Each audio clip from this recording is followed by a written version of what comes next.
신약성경 마태복음 제7장 13절부터 14절까지의 말씀입니다. 좁은 문으로 들어가라. 멸망으로 인도하는 문은 크고 그 길이 넓어 그리로 들어가는 자가 많고 생명으로 인도하는 문은 좁고 길이 협착하여 찾는 자가 적음이라. 아멘. 오늘 마태복음 7장 13절부터 14절까지의 말씀을 가지고 좁은 문이라 하는 아비투스라는 제목으로 말씀을 상고하려고 해요. 좁은 문이라 하는 아비투스. 초대교회 그리스도인들은 믿음의 여정을 마다하지 않은 사람들이었어요. 즉 하나님의 자녀답게 살아가는 삶을 포기하지 않고 그런 삶에 인색하지 않은 믿음의 여정을 결코 마다하지 않는 사람들, 그 길을 즐겁게 따르는 사람들이었죠. 그들은 단순히 일요일이라고 하는 주일날에만 모여 예배하는 사람들이 아니었고요. 그들의 모든 일상에서 길이 대신, 참 길이 대신 주님을 따라 걸어가는 그런 사람들이었습니다. 이런 초대교회, 2000년 전 초기 기독교회의 신자들의 삶의 방식과 태도, 그 양식은 지금도 그렇지만 그 당시를 살아가고 있던 불신자와는 굉장히 달랐습니다. 신자들은 두 발을 딛고 이 땅을 살아가고 있기는 하지만 절대 공중의 권세 잡은 자가 주관하고 있는 이 세상의 방식을 따라 살지 않습니다. 이 세상에 속하여 이 세상을 살아가지만 이 세상의 방식이 아니라 오직 믿음으로 주님을 따라 걷는 사람들, 그 사람들이 신자요 하나님의 자녀들이죠. 사람들은 누구나 그들이 가진 독특한 삶의 특징을 가지고 있습니다. 예외가 없습니다. 누구나 독특한 그 사람만의 특징을 가지고 있어요. 프랑스 사회학자 중에 한 사람, 이게 사회학에서 나온 용어이기는 한데요. 보르디웨라는 사람이 처음 이 용어를 사용했습니다. 아비투스라는 그런 용어입니다. 아비투스. 혹시 들어보신 분도 계실 거고 좀 생소하신 분들도 계실지 모르겠어요. 어떤 사람이든 그 사람이 가지고 있는 아주 특별한 그 사람만의 색깔, 그 사람만의 특징을 이 프랑스 사학자인 보르디웨는 바로 아비투스라는 용어로 정의했습니다. 오늘날에도 사회학을 조금 공부하시고 인문학을 공부하시는 분들은 이 개념을 좀 익히 알고 있죠. 아비투스. 이 아비투스라고 하는 것은 선천적인 게 아니에요. 태어나면서부터 갖는 게 아니라 후천적으로 만들어지는 것입니다. 자기도 모르는 사이에 체득되어지는 거예요. 그래서 내가 속한 공동체 때문에, 나의 가정 배경 때문에, 민족적 배경 때문에 자연스럽게 갖게 되는 것이 바로 이 아비투스입니다. 이 아비투스라고 하는 것은 후천적으로 만들어지는 것인데 자기도 모르는 사이에, 자기도 몰라요. 자기도 모르는 사이에 반응하게 되는 것. 구성원들의 독특한 양식 같은 것이죠. 예를 드는 거예요. 대한민국 사람들이라면 한일전이 있을 때 다른 나라는 몰라도 일본만큼 이겨야 되지 않겠어라는 묘한 행동 양식을 가지고 있습니다. 물론 오늘날에 일반화할 수는 없겠지만 대체로 그래요. 여러분, 이것이 바로 아비투스인 것입니다.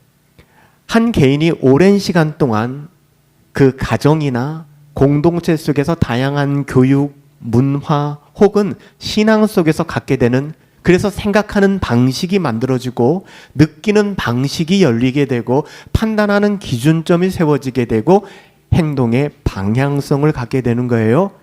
그게 바로 아비투스입니다.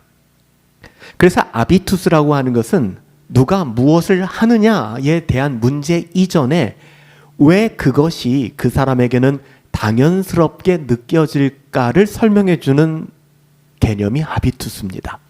아비투스가 있기 때문에 그 사람이 무엇을 하느냐가 아니라 이 사람이 이 일을 거침없이 너무나 자연스럽게 하게 되는, 당연하게 느끼는 게 왜 그렇게 되는가를 설명하는 게 아비투스라는 거예요. 그러니까 누군가에게는 당연하게 느껴지는 것은 그가 어떤 아비투스를 가지고 있는가를 보여주는 것이죠. 아비투스라고 하는 것은요, 단순한 습관이 아닙니다. 습관은 반복된 행동이지만 의식적으로 고칠 수 있는 영역이 습관입니다. 못된 습관도 고칠 수 있고 잘된 습관도 포기할 수 있습니다. 그런데 아비투스는 그런 행동을 만들어내는 본질적인 원인자에 가깝기 때문에 그가 속한 아비투스는 좀처럼 바뀌질 않아요. 그래서 우리가 낯선 사람과 만나서 이 결혼이라는 것이 가장 명확하거든요. 연애할 때는 몰랐는데 결혼해서 살아가면서 10년, 20년도 몰랐는데 때로는 그 이후에 가서 내가 도저히 받아들일 수 없거나 이해할 수 없는 지점을 만나기도 합니다. 그것은 그 사람이 속한 아비투스가 드러나기 때문에 그런 거예요. 이게 어떻게 될 수 없는 것입니다. 여러분, 신앙적으로 생각해 볼까요? 기도를 자주 하려고 노력한다. 나는 새벽 경건에 빠지지 않으려고 애쓰고 있다. 예, 이것은 습관일 수 있습니다. 하지만 위기 앞에서 본능적인 것입니다. 후천적인 것이지만 본능적인 거예요. 위기 앞에서 본능적으로 하나님을 먼저 의식한다. 이게 아비투스입니다. 오늘 사무엘상 17장에서 다윗이 가졌던 그 성품들, 만왕의 왕 대신 나의 하나님을 개처럼 여기는 저 이방인을 향하여 내가 참을 수 없다라는 모욕감을 느끼며 나의 자존심이 아니라 주를 존귀히 여기는 주존심이 발휘되어서 골리앗 앞에 서지 않습니까? 이게 다윗의 아비투스입니다. 누가 시켜서 그러는 것이 아니에요. 참을 수 없는 거예요. 그러니까 오늘 본문에 따른 마태복음 오늘 본문은 산상수훈을 마무리하는 예수님이 마지막에 우리 신자들 제자들에게 주시는 명령과도 같은 말씀이거든요. 오늘 본문에 따르면 신자의 아비투스는 무엇일까요? 좁은 문입니다. 신자는 넓은 문을 탐하지 않습니다. 사람들이 많이 찾는 인기에 영합하지 않습니다. 그렇게 살아가지 않습니다. 좁은 문을 지나 좁은 길을 지향하게 된다는 것이죠. 이게 바로 참된 믿음의 공동체에 소속되었다면 갖게 되는 아비투스인 것입니다. 참된 믿음의 공동체에서 성장한 아이들이 갖는 아비투스이고 참된 믿음의 공동체에서 함께 신앙생활하는 성도들의 아비투스입니다. 이런 삶을 지향하는 것은 습관이 아니에요. 노력이 아닙니다. 아비투스라는 것이죠. 이런 아비투스가 형성되어지면 이것은 외부에서 그들을 바라보는 정체성이 됩니다. 그래서 초대교회에도 안디옥 교회가 세워지고 그들은 교회가 뭔지 저 사람들이 어떤 류의 사람인지 몰랐어요. 그런데 안디옥 교회 사람들이 행동하는 삶의 패턴이 있더라는 거예요. 누가 시키지 않아도 그들 안에 드러나는 아비투스가 있더라는 거예요. 외부 사람들, 그 공동체가 아닌 밖에 있는 사람들이 그 사람들을 바라보며 독특한 그들만의 아비투스를 보게 되는 것입니다. 우리랑 다르네. 그게 거룩이죠. 하기오스. 그게 거룩이에요. 분리되다, 구별되다. 그래서 안디옥 교회에 모인 그 사람들을 향하여 이방 사람들은, 그 공동체에 속하지 않은, 교회에 속하지 않은 사람들은 그들을 그리스도인이라 부르기 시작했습니다. 그리스도인이 그들의 아비투스였던 것이죠. 초대교회 성도들은 그들의 말보다 그들의 삶으로 복음을 증명해냈습니다. 이게 초대교회의 아비투스였어요. 그래서 교회에서 믿고 세례를 받기를 원하는 사람들은 단지 기독교의 기본 교리를 배우고 지적으로 동의하고 나 세례 받기 원합니다 라고 세례를 주지 않았습니다. 초대교회에서는, 청교도 문화에서는 이 세례라고 하는 것은 신자의 삶의 방식을 따라 살아갈 때 그들이 말하는 믿음이라고 하는 것을 그들의 삶으로 증명해낼 때 비로소 그들에게 세례를 주었습니다. 그래서 초대교회에 세례를 주기 전에 최종 인터뷰, 교회 앞에서 면접을 했었는데요. 수많은 기록에 나와 있어요. 그들의 삶 속에서 신자로서의 아비투스가 형성되어 있는가를 검증했습니다.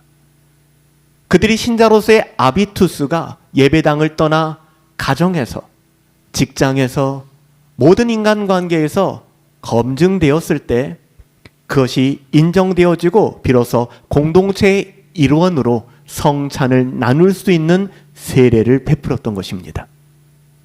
오늘날과는 굉장히 결이 다르죠. 그러니 기독교에 관심을 갖고 세례를 받기까지 적어도 청교도 교회에서는 한 5년에서 10년 정도의 시간이 걸렸습니다. 예배당에는 100명이 모였어도 세례를 받고 성찬에 참여하는 사람들은 20-30%밖에 되지 않았다고 합니다. 이 부분에 대해서 인본주의적인 문화는 모두가 세례를 받을 수 있도록 교회가 배려해야 된다. 여러분들도 잘 아는 조나단 에드워즈는 기꺼이 이 부분을 항거했죠. 그렇게 세례를 베풀 수 없다. 결국엔 그는 노스햄프턴 교회에서 추방되기까지 했습니다. 참된 교회라면 할 수 있는 것이 있고 할 수 없는 것이 있는 거예요. 아비투스라고 하는 것은 하나님의 자녀로서 기꺼이 우리 가운데 자연스럽게 나오게 되는 그리스도인으로서의 성품인 것이죠. 그 핵심이 오늘 본문의 좁은 문을 들어가 좁은 길로 행하는 신자의 삶입니다. 그렇게 세례를 받은 사람들은 신앙의 본질인 좁은 길의 철로 역정을 신실하게 감당했습니다. 너 세례 받았으니까 그렇게 살면 안 되잖아 라는 말이 필요 없었어요. 이미 그런 분들이 세례를 받았기 때문에 그들은 그들에게 주어진 아비투스, 이 좁은 길을 마다하지 않았습니다. 이 세상에서 희생하고 포기하고 가난해지는 것 두려워하지 않았습니다. 심지어는 내 목숨줄 또한 두려워하지 않았습니다. 초기 신자들의 삶의 공통적인 특성인 이런 아비투스는 어떻게 형성됐을까? 그냥 둘이 뭉실 생긴 게 아니잖아요. 하나님의 말씀이잖아요. 저는 이것이 오늘 주님이 제자들을 부르시면서 나를 따라오너라, Come follow me, 나를 따라오너라 말씀하신 거기에 있다라고 믿습니다. 주님은 제자들을 불러 당신의 삶을 기꺼이 보여주셨습니다. 예수님은 지식만을 전수해 주신 것이 아니죠. 제자들과 함께 먹고 자고 동행하며 예수님의 삶을 통하여 복음을 체득케 하셨습니다. 그리고 당신의 삶을 닮아가도록 그들을 가르치고 훈련하셨습니다. 초기 교회 아비투스는 이런 주님의 삶과 가르침에 근거했던 것이죠. 여러분들에게 묻습니다. 여러분 그리스도의 제자십니까? 정말 그리스도의 제자이십니까? 신자로서의 아비투스를 경험하고 계신가요? 여러분은 좁은 길로 나를 따르라 말씀하신 주님의 그 명령에 기꺼이 순종하며 좁은 문의 아비투스를 여러분 보여내고 있습니까? 저는 여러분이 교회를 다니시는지, 여러분이 어떤 직분을 가지고 계신지, 그리스도와 그 길을 따르는 제자인지, 여러분 수많은 질문들이 있겠지만 전 여러분들에게 지금 이 시간에 단지 교회를 다니고 있는지 어떤 직분을 갖고 있는지를 묻고 있는 게 아니에요. 정말 중요한 것, 여러분 그리스도와 그 길을 따르고 계십니까? 아니요, 알고 계신 것 말고 11년 동안 계속해서 들어오셨던 그 지식의 축적이 아닌 여러분 그리스도와 그 길을 따르는 제자이십니까? 그런 아비투스가 있으신가요? 여러분들이 나는 그리스도인입니다, 나는 크리스찬입니다라는 이야기를 하지 않아도 사람들이 여러분들을 바라보며 저 사람은 좀 다른데 뭐라고 표현할 수 없는데 다른 그 무엇이 있는데 그 아비투스, 분당 허브교회 성도이기 때문에 갖는 아비투스, 믿음의 가정에 소속된 자들이기 때문에 갖는 아비투스, 이게 있는가? 이게 발견되는가? 우리는 11년 동안 분당 허브교회 안에서 믿음의 여정을 함께 해왔습니다.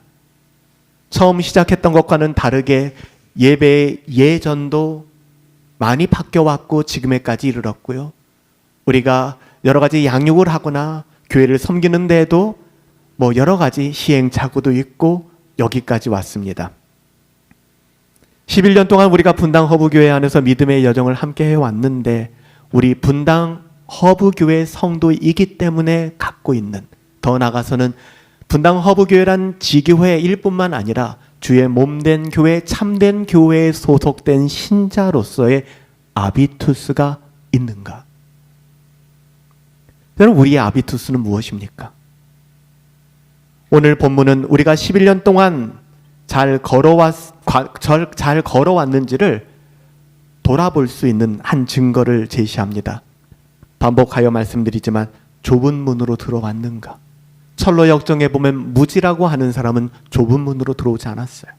좁은 문으로 들어오지 않고 그는 마지막 천성문 앞에까지 갔어요. 여러분, 천성문 안으로 들어갈 수 있었나요? 무지는 나락으로 떨어져 지옥길로 빠지는 고속도로를 탔다라고 오늘날의 표현으로 얘기하면 그렇게 존 버녀는 일부를 마무리하잖아요. 여러분, 어디로 들어오셨나요? 그래도 나는 11년 동안 개혁교회 안에서 참된 복음을 지향하는 교회 안에서 믿음의 여정을 살아왔는데 나는 안전하겠지. 여러분, 이것이 우리의 무지일 수 있다는 것입니다. 나는 정말 좁은 문으로 들어왔는가? 여러분이 알고 계세요.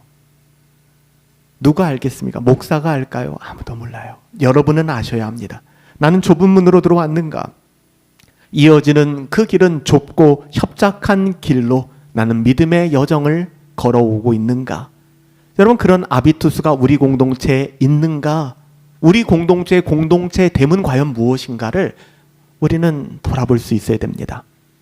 사실 이런 아비투스를 보다 확고하게 하기 위해 우리는 예배의 자리에 모일 때마다 목사가 의도적으로 11년 내내 공동체의 고백을, 공동체의 아비투스를 입술로 고백하게 하고 있는 거예요. 우리가 지금 이 시간 모인 이유, 우리의 아비투스죠. 우리는 하나님의 말씀 때문에 여기 모였습니다. 우리는 자기를 부인하고, 오늘 공동체 성경 읽기에 갈라디아서 2장 20절이잖아요. 우리는 우리를 부인하고 자기 십자가를 지고 따르라는 예수님의 명령 때문에 여기 모였습니다. 그 아비투스. 우리에게 하나님의 자녀가 된다는 그 권세보다 더 소중한 것은 없다라는 아비투스. 오직 예수님만이 우리의 주인이시며 나의 주인 되시며 나는 종이에요, 나는 노예예요. 주님이 나의 주인 되어주시며 우리 교회의 주인이시라는 아비투스. 과연 이것이 우리에게 있는가? 진정한 신자들은 의무와 습관을 넘어 본능적으로 좁은 문으로 들어와 좁은 길로 행하게 된다는 거예요. 누가 시켜서가 아니라, 잘 보이기 위해서가 아니라, 높아지기 위해서가 아니라. 여러분, 우리가 매주 예배마다 11년 동안 모든 주일 공적 예배마다 고백한 공동체의 고백이 바로 지향하는 바가 그것 아니겠습니까? 오늘 짧은 본문은 두 개의 문이 나오죠. 두 개의 길이 나옵니다. 이런 두 문과 두 길은 과정과 결과가 모두 정반대입니다. 주님은 좁은 문, 좁은 길을 걸어가셨습니다. 그 길은 인기가 없어요. 여러분, 인기 너무 따라다니지 마십시오. 찾는 이도 적은 협착한 길로 주님은 걸어가셨습니다. 그리고 말씀하세요. 뒤돌아보시며 Come follow me. 나를 따라오라. 그 길을 따라 나서는 사람들, 그 길을 포기하지 않는 사람들, 그 길을 즐거워하는 사람들, 그게 신자의 아비투스, 좁은 문의 아비투스를 가진 사람들이에요. 그래서 물어봐야 되는 거예요. 나는 좁은 문으로 들어왔는가? 여러분, 좁은 문으로 들어오셨어야 합니다. 시작이 중요합니다. 좁은 문을 통과하지 않았는데 천성문까지 갈 수 있어요. 하지만 천성문으로 들어갈 수는 없습니다. 좁은 문으로 들어오셔야 합니다. 나는 그 좁은 길로 걸어가고 있는가? 아무도 찾지 않는 그 좁고 협착한 길을 나는 왜 포기하지 않는가? 희생과 포기와 가난과 고난이라 할지라도 주님이 걸어가신 그 길을 따라 걸어가는 아비투스.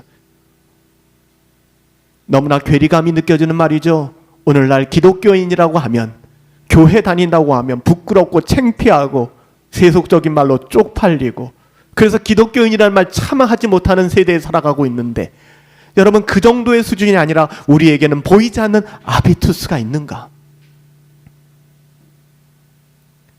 가끔 신자라고 하는 사람들이 세상에 썩어질 곳에 노예가 되는 것을 보게 돼요. 너무 안타깝죠. 목사로서 때로는 죄송합니다. 장로가 사기를 쳤는데요. 권사가 사기를 쳤는데요. 목사가 이런 죄를 지었는데요. 라는 이야기를 들을 때마다 모든 교회가 그런 거 아니에요 라고 항변하기 전에 그냥 목사로서 죄송합니다. 참 부끄럽습니다. 더 이상 할 말이 없는 거예요. 왜 이렇게 됐을까? 다른 이들은 모르겠지만 우리들의 문제를 돌아보자고요. 우리 안에는 정말 신자의 신자됨이 있는 좁은 문으로 좁은 길로 걸어가는 아비투스가 있는가? 아니면 여전히 눈에 보이는 그 어떠함, 나의 썩어질 육체를 만족시키기 위한 이 세상의 그 어떠한 쾌락에 매몰되어서 우리는 그렇게 노예되어 살아가고 있는 것은 아닌가? 우리와 똑같은 신앙을 가진 분은 아니었지만 오히려 약간 사이비와 연결되어 있는 신앙을 가졌던 분이기도 합니다. 뭐 좀 넓게 얘기하면 복음주의 진영이라고 볼 수도 있는 분인데, 오히려 보면 복음주의 신앙을 가진 분들보다 개혁 신앙을 가진 분들이 더 신자다운 아비투스가 드러나야 되는 거 아니겠습니까? 근데 그러질 못하는 거예요. 개혁주의라고 그러면 뭔가 지적하고 분별하고 뭔가 이야기는 굉장히 많은데 사랑은 없고, 제가 지난 주간에 우리 합신에 그 지금 헬라어 그 입학생들 헬라어 계절학기 기간이거든요. 한 전도사님을 만났는데요. 그 전도사님 총신을 졸업하시고 이단과 연결된 그런 사역, 그 이단을 연구하고 또 이단에 빠진 분들을 도와주는 그런 사역을 하시다가 좀 더 내가 배움이 필요하겠다 그래서 합신에 입학하셔서 이제 MDB 과정을 밟는 분이세요. 근데 그분이 그런 이야기를 하는 거예요. 뭐 나이가 적지 않은 분이신데, 목사님, 제가 들어왔던 얘기입니다. 목사님, 합신에 오면서 제가 마음이 많이 무거웠던 것은 이 개혁 신학이라고 하는 것이 너무 차가운 것 같다는 거예요. 그 차갑다라는 말에는 굉장히 많은 의미가 담겨져 있는 것입니다. 우리 교회도 그렇지 않습니까? 개척하고서 개혁교회 찾아왔다는 분들, 우리 교회 와서 교회를 얼마나 많이 힘들게 만들었어요. 왜 시편 찬양은 하지 않느냐? 왜 예배 시간에 축복은 하고 난리냐? 하나님만 높여드려야지. 여러분, 그 전도사님 이야기가 그래요. 합신에 얼마 다녀보니 차가운 개혁주의보다는 목사님, 저는 따뜻한 복음주의가 더 낫더라고요. 물론 저는 동의하진 않습니다. 차가운 개혁주의라는 말에 동의하지 않아요. 개혁주의가 왜 차갑습니까? 저는 따뜻한 개혁주의가 있다고 믿습니다.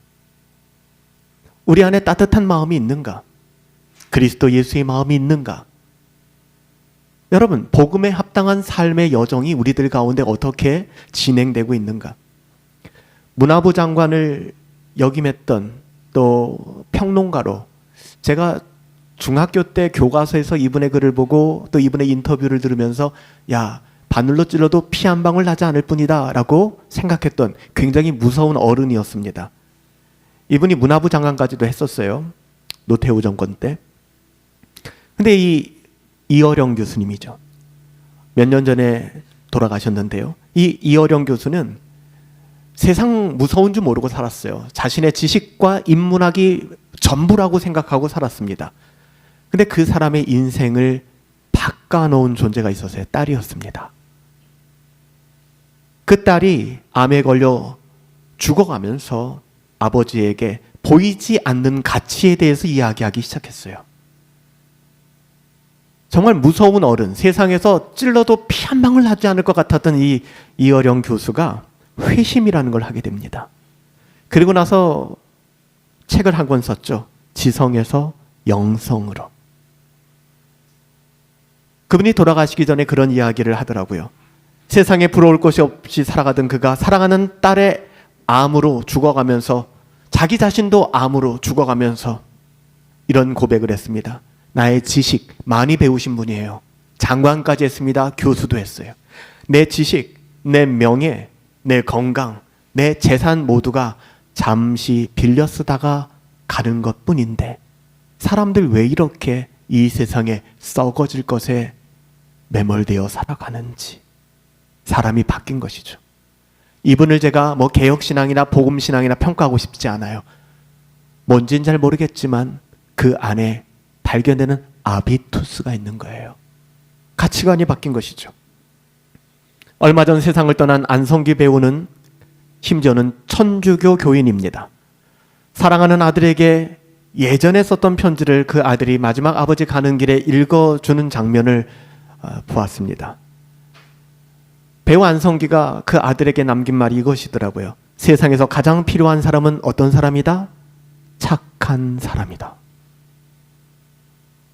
저도 그 이야기를 들으면서 가슴이 뭉클했고 뭔가 충격적인, 국민배우라고 하는 세상의 모든 인기를 다 누리고는 사는 사람이 그의 사랑하는 아들에게 이 세상에서 가장 필요한 사람을 이야기하는 거예요.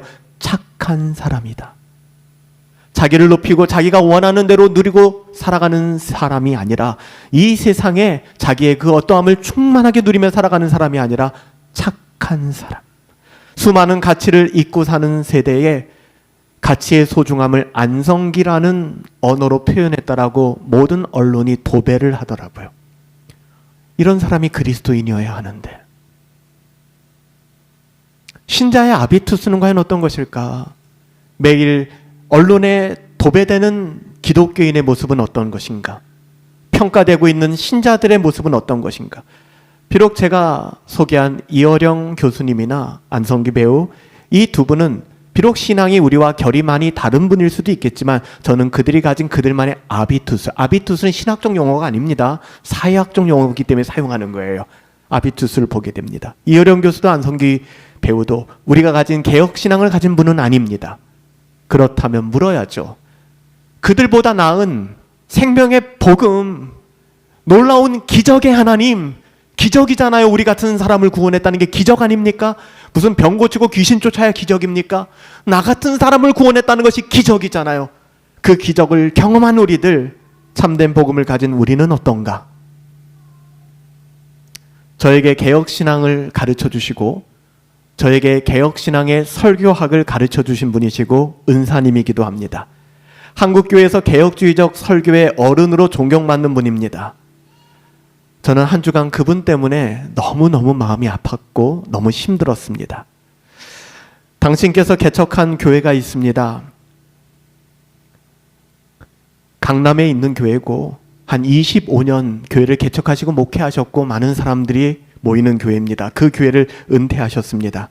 근데 은퇴할 때부터 좀 이상했어요. 우리 장로교 헌법에 보면 은퇴하면 목사는 교회를 떠나야 합니다. 그리고 더 이상 그 교회 목사도 아닙니다. 새로운 담임 목사가 부임했으니까요. 근데 그분이 은퇴하셨지만 교회를 떠나지 않으시는 거예요. 더더군다나 한 달에 한 번씩 주일 예배 설교까지 하시는 거예요. 생각했어요. 그래도 워낙 설교의 거장이시니 담임 목사님도 인정하고 당회도 허락하고 성도들이 원하는 거니까 그러겠지 하면서도 좀 다를 수는 없었을까 하는 마음으로 후배로서 마음이 속상했습니다. 이후에 은퇴 전에는 한 번도 총회라는 것에 오시지 않았어요. 사역이 바빠서. 은퇴하시자마자 총회에 오시기 시작하시더라고요. 오셔서 사이비 문제, 두날개라든지 알파코스라든지 수많은 사이비적 문제가 있을 때마다 그 교회들을 정죄하지 말고 사랑으로 품자는 말씀을 하기 시작하셨습니다. 마음 한켠이 무거웠어요. 그건 사랑이 아닌데 라는 마음이 들었어요. 그러던 어느 날은 국민에게 총을 겨눈 내란 권력을 요셉에 비유하기 시작했습니다. 요셉처럼 고난을 받고 있다는 것이죠. 차마 동의할 수가 없었습니다. 그런데 그분이 지금의 담임 목사님과 그 교회의 담임 목사님과 내가 목회 방향이 맞지 않아 그 교회 아들이 또 부목사로 있더라고요. 그 부목사인 내 아들과 함께 나가서 내가 교회를 개척할 때니 100억을 달라고 요구했습니다. 이게 언론에 보도가 되었죠. 100억.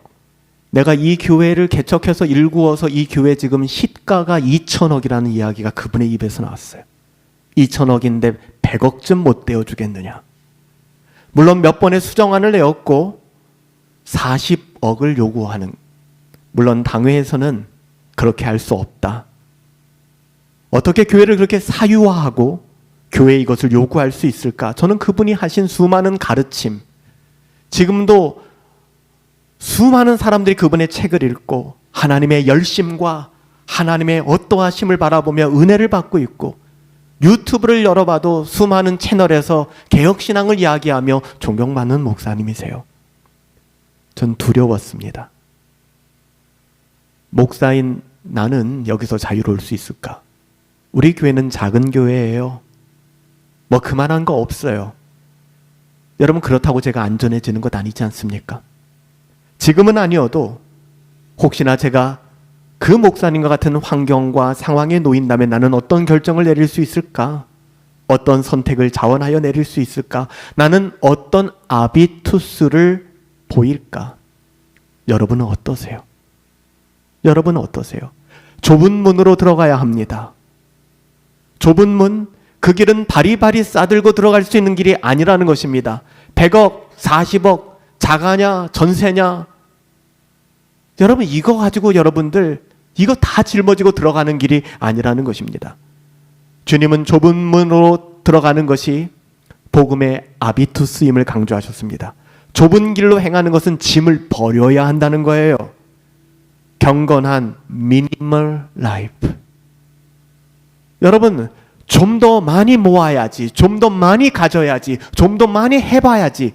여러분, 이렇게 인생 살지 마세요.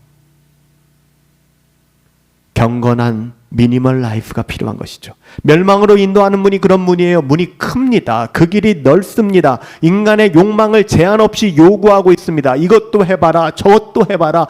인생 뭐가 남겠냐? 네 썩을 육체를 위하여 다 채우고 살아라. 그거 위에 돈 써야지. 아깝지 않은 거야. 너 자신을 위해야 해.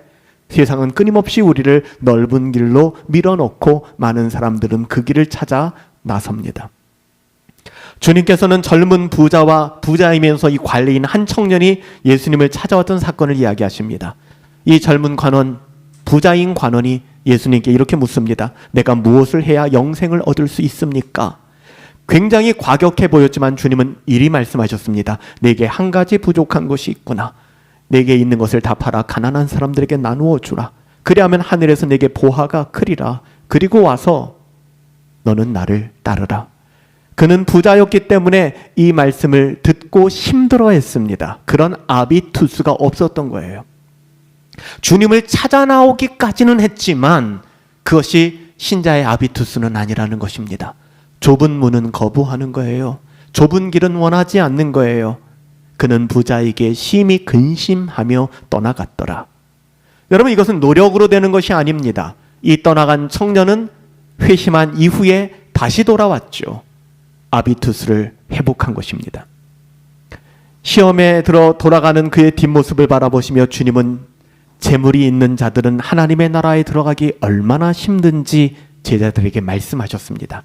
뭐라고 말씀하셨습니까?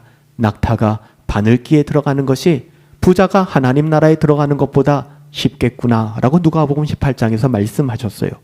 생명으로 인도하는 문은 좁고 길이 협착하기 때문에 그 많은 재물, 이 세상의 그 어떠함을 다 짊어지고는 그 길 들어갈 수 없어요. 그래서 여러분, 전도서 기자, 이 전도서에서 가장 많이 나오는 말이 뭐죠? 우리가 새벽 경건했던 전도서도 굉장히 긴 시간 동안 우리가 다 다루었잖아요. 전도서에서 가장 많이 나오는 말, 헤벨, 헤벨, 헤벨. 우리나라 말로는 헛되고 헛되고 헛되니. 이 헤벨이란 말은 헛되다라는 뜻보다는 유한한 것이라는 의미입니다. 영원하지 않은 것. 그러니까 헛되다라고 번역을 한 거예요. 이 헤벨만큼이나 많이 나오는 단어가 뭔지 아십니까? 올람이라는 단어예요. 히브리어 올람. 올람이라는 말의 뜻은 뭘까요? 영원한 것이라는 뜻이에요. 그래서 전도서는 좁은 문과 넓은 문, 좁은 길과 넓은 길을 병행하여 보여주고 있는 거예요. 헤벨, 헤벨, 헤벨. 그 길을 걷지 말라는 거예요. 해 아래 새 것은 없다. 올람, 올람, 올람. 영원한 그 길을 추구하는 것. 여러분, 그것이 신자의 삶 아니겠습니까? 아비투스 아닐까요? 영원한 것을 위하여 영원하지 않은 것을 버리는 자는 어리석은 사람이 아니다. 짐 엘리엇 선교사의 고백이었잖아요. 여러분, 짐 엘리엇이 에콰도르에 있는 이 아우카족에게 정말 준비 철저히 하고 열심히 사전조사하고 교감한 다음에 들어갔단 말이에요. 그냥 들어간 거 아니에요. 아우 가족들과 사전 교감도 했고 서로 친분도 쌓았고 여러 가지 관계를 맺고 경비행기 하나 빌려 타고 친구들과 함께 에콰도르 그 오지의 아우 가족에게 직접 내려갔단 말이에요. 내려가자마자 난도질을 당했습니다.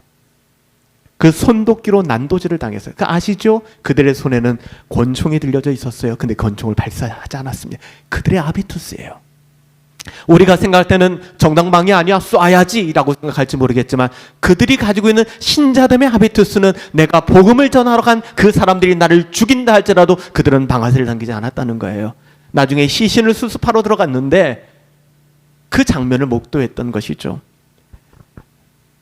지금의 타임지지만 그즈음엔 더 라이프지라는 그런 미국의 대표적인 언론에서 이 사건을 보도하며 표지를 내지 않았습니까? 이 얼마나 어리석은 일인가. 미국 사회요, 이 얼마나 어리석은 일인가. 휘튼 대학을 그렇게 좋은 성적으로 졸업한 미국의 젊은이들이 오지 아홉 가족에게 이렇게 난도질을 당하다니 이 얼마나 허무하고 어리석은 일인가. 그렇지만 짐 엘리엇은 청소년 때 그가 썼던 일기장에 영원한 것을 위하여 영원하지 않을 이 몸이죠. 이 세상의 어떠함을 버리는 자는 어리석은 자가 아니다. 여러분 이게 복음의 아비투스 아닐까요? 우리가 이 세상에서 잘난 체하고 높아지고 우리 자신을 증명하는 것이 아니라 우리가 11년을 맞는 오늘 우리가 11년 동안 함께 신앙생활을 했는데 우리는 좁은 문의 아비투스를 가지고 있는가를 돌아보기를 원하는 거예요. 그럼에도 불구하고 여전히 교회 안에 있는 많은 사람들마저도 더 많이 소유하고 더 많이 나의 육체를 위하여 소진하고 먹고 보고 즐기고 누리는 것 그거 하나 버릴 생각 전혀 없는 것이죠. 이런 나의 욕망에 조금이라도 스크래치가 가면 분노하기 시작하는 거예요. 마치 주님께 시험 들어 떠난 그 부자 관리처럼 호기롭게 주님을 찾아오긴 했지만 호기롭게 복음을 찾아와 내가 신앙생활 하겠다라고 이야기했지만 거듭남이 없기에 그에게는 이런 아비투스가 보이지 않는 거예요. 모든 게 시험거리인 거예요. 모든 게 버거운 거예요. 그런 사람들은 결국 문이 크고 길이 넓은 곳을 선호하게 되어 있다는 것이죠. 그 문과 길이 결국에는 멸망으로 인도되는 것이라고 주님은 친히 경고하셨습니다. 그 길의 끝은 사망이다. 그리로 가면 안 된다. 우리 주님이 나를 따르라 하셨을 때 믿음의 아비투스를 보여준 사람들은 알고 있었습니다. 여러분들 예수님이 부르셨을 때 제자들 믿음의 사람들은 어떻게 반응했는가요? 베드로와 안드레는 곧 그물을 버려두고 주님을 따랐습니다. 부사를 쓰고 있어요. 곧. 일도 의심하거나 계산기를 두들겨보거나 생각해보지 않았다는 것. 베드로와 안드레는 곧 그물을 버리고 주님을 따랐다. 마태복음 4장 20절 말씀. 요한과 야고보 역시 곧이라는 부사가 계속 나와요. 곧 배와 아버지를 버려두고 주님을 따랐다. 마태복음 4장 22절. 누가복음에서 특별히 베드로는 모든 것이라고 합니다. 모든 것을 버려두고 예수님을 따라갔다. 곧 모든 것. 세리마태도 가버나움 세관에서 일하다가 그러면 세리는 세무공무원이잖아요. 세금을 거두고 자신의 부를 모으는 그런 일을 하다가 주님을 만났습니다. 뭐라고 기록합니까? 곧 모든 것을 버리고 일어나 주님을 따랐다. 이런 그들의 모습들, 주님을 따라 살아가는 사람들의 모습들.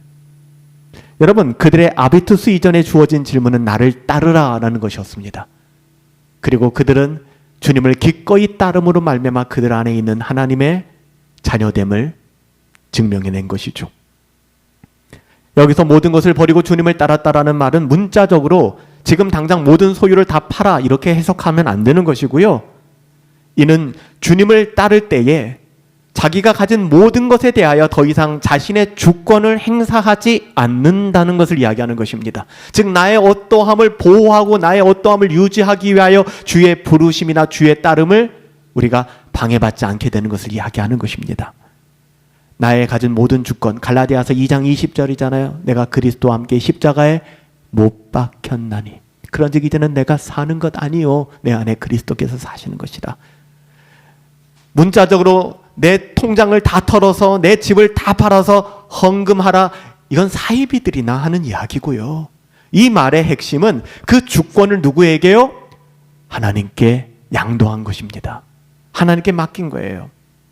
자신이 개척한 교회가 수천 명 모이고 자산이 한 2천억쯤 되니까 내 기여도를 고려해서 한 100억은 줘야 되는 거 아니야? 이런 식의 생각은 결코 신자의 아비투스가 될 수 없는 것입니다. 마음 아프잖아요. 마음 아프지 않아요? 주님이 말씀하신 좁은 문, 좁은 길로 행하는 여정은 외롭습니다. 쉽지 않아요. 좁은 문, 좁은 길 인기 없어요. 사람들이 좋아라 하지 않습니다. 주님은 인기 많은 길 들어가기 위해 대기표라도 받아야 하는, 웨이팅이라도 받아야 하는 그 길에 대하여 뭐라고 말씀했습니까? 그 길은 크고 넓고 사람들이 많이 찾지만 그 끝은 멸망과 심판이야. 주님은 엄히 말씀하셨잖아요. 우리는 분명히 기억해야 합니다. 외로울 수 있습니다. 그게 맞습니다. 늘 소수일 수 있습니다. 사람들에게 인기 없는 것 쉽지 않죠. 하지만 비록 좁은 문, 좁은 길로 행하는 것이 외로울 수 있지만 그 외로움 덕분에 저는 우리와 동행하시는 주님을 더 깊이 경험할 수 있는 은혜와 축복을 누릴 수 있는 것 같아요. 일이 잘 되지 않을 때, 내 마음 같지 않을 때, 하나님 신뢰하고 모든 것 하나님께 다 맡기고 걸어가는데 때로는 조롱받을 때 낙심되죠. 그럼에도 불구하고 저는 그 외로움 덕분에 내 인생 이게 뭔가 하는 그 외로움 덕분에 나는 십자가 비오돌로사 그 거리를 걸어가신 예수님의 은혜를 더 깊이 누릴 수 있게 되는 것 같아요. 저는 그래서 그것이 감사합니다. 또 소수이지만 함께 그 믿음의 여정을 걸어가는 사람들을 하나님 만나게 하시거든요. 여러분 엘리야가 그랬잖아요. 갈멜산에서 승리 이후에 완전히 영적 침체에 빠져서 조카오니 내 목숨을 거두어 가옵소서 할 때 영적 외로움 속에서 무릎 꿇은 그 엘리야에게 하나님께서는 너와 똑같이 바알에게 무릎 꿇지 않은 7,000명을 내가 숨겨두었다라고 말씀하시잖아요. 우리는 이 세상에서의 가치가 아닌 믿음의 아비투스를 가지고 함께 살아갈 수 있는 귀한 지체들이 있다는 사실을 기억해야 합니다. 저는 우리 공동체 안에서도 마찬가지예요. 우리 안에 같은 마음을 가지고 말하지 않아도 알 수 있는 그 신자의 아비투스를 가지고 있는 성도들을 만날 때마다 그 아비투스를 발견할 때마다 위로받고 힘을 얻게 되는 것 같아요. 목회가 가능해지는 것 같아요. 그게 교회입니다. 좁은 문, 좁은 길로 행하는 여정이 비록 고된 여정, 소위 고생길이라고 해도 주님은 생명으로 인도하는 좁은 문, 그 길은 좁고 협착하지만 우리가 가야 하는 길이라고 말씀하셨어요. 여러분, 그 길이 협착하다라고 얘기하잖아요. 협착하다라는 말은 공간이 좁다는 의미가 아니에요. 에워싸고 밀거나 비집고 들어가다가 눌림을 당한다라는 뉘앙스가 원어에서 협착하다라는 의미입니다.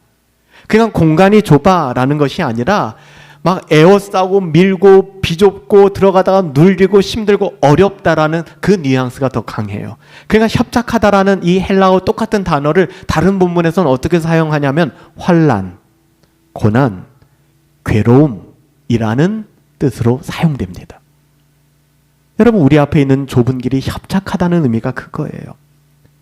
그러니까 이 길은 고생길이라는 거죠. 아, 잘못 들어왔네 하는 분들도 계실지 모르겠지만 아니요. 믿음의 여정은 고생길입니다. 주님은 좁은 문으로 들어와 좁은 길로 행하면 금방 길이 넓어지고 평안해지고 사람들이 많아질 거야 이렇게 부추긴 적 단 한 번도 없습니다. 도리어 좁은 길로 행하는 것은 십자가를 지는 길이며 주님과 함께 고난을 겪는 길이라고 말씀하셨죠. 하지만 주님은 분명하게 약속하셨어요. 의를 위하여 박해를 받는 자는 복이 있나니. 박해를 받는다, 협착하다라는 뜻이에요. 그 자는 복이 있나니 천국이 그들의 것입니다. 저는 오늘 이 말씀을 준비하고 묵상하면서 또 11년 동안 하나님이 참 많은 것들을 보게 하시고 경험하게 하시고 느끼게 하시고 여기까지 인도하셨잖아요. 오늘 말씀을 그대로 찬송한 그 찬송가가 생각이 나더라고요. 이 그리스도인의 아비투스 같은 고백이거든요. 우리가 잘 아는 찬송가인데요. 내 주를 가까이 하게 함은 꿈에도 소원 늘 찬송하면서 주께 더 나가길 원하. 이게 아비투스 아니에요? 천성길 험하여도 협착하여도 생명길 되나니 은혜로다. 천사날 부르니 늘 찬송하면서 주께 더 나아가기 원합니다. 이게 신자의 아비투스니까요. 주님께 더 가까이 나아가는 삶이 비록 십자가 진 같은 고생이며 험할지라도 이 길이 생명의 길이기에 은혜라고 고백하며 주님께 더 가까이 나갈 수 있는 거예요. 이게 좁은 문의 아비투스, 신자의 아비투스, 좁은 문으로 들어가 좁은 길로 행하는 신자의 여정이에요. 오늘 11주년이 되는 주일 예배를 통해서 하나님 다시 한번 우리를 부르세요. 나를 따르라. 주님이 말씀하신 문은 2개고 주님이 말씀하신 길도 2개뿐입니다. 하나는 멸망으로 인도하는 것이고 하나는 생명으로 인도합니다. 중도는 없습니다.